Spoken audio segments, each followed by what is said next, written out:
So we're gonna play a song clip for you guys, and I want you to listen to it and just ask yourself, does it sound familiar at all? Ring, ding, dong. Ring, a ding, ding, ding, dong. Ring, ding, dong. That is a 1979 song called Funk You Up by the hip-hop girl group The Sequence. And yes, that is Angie Stone. She has been around for a long time. If you answered the 1995 song Keep Their Heads Ringing by Dr. Dre, congratulations.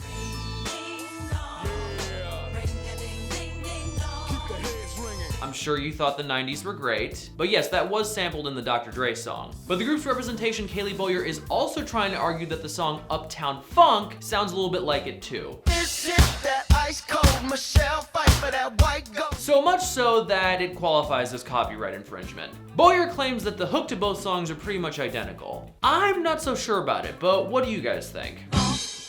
Right on up, we're gonna funk you right on up. Uptown funk you up. Uptown funk you up.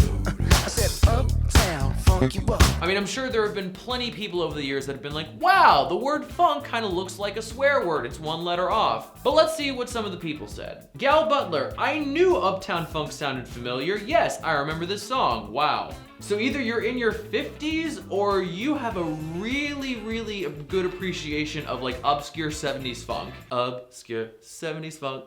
Obscure 70s funk. Mighty Matt, the ladies have a valid point. Wow, could you possibly be more generic with that comment? And some are arguing that the two songs have nothing in common.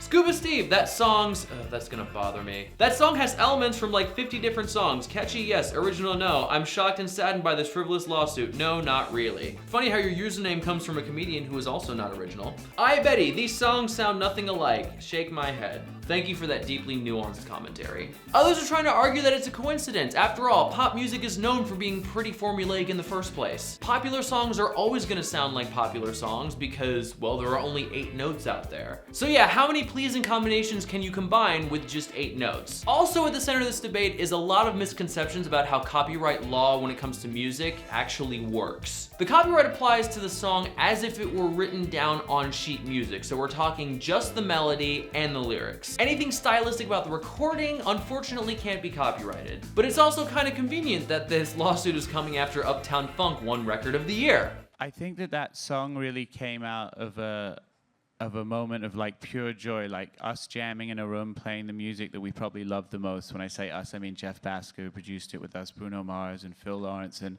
when you're like jamming with dudes that you love and you respect so much and you're just in this groove, something joyous can kind of come out. Guys, you gotta be like Tom Petty. You gotta get your lawsuit in before the Grammys. That way you can leech all of the publicity. All right, so what do you guys think? Is it just a coincidence? Is it a ripoff? Let us know in the comments below and make sure you subscribe for more What's Trending.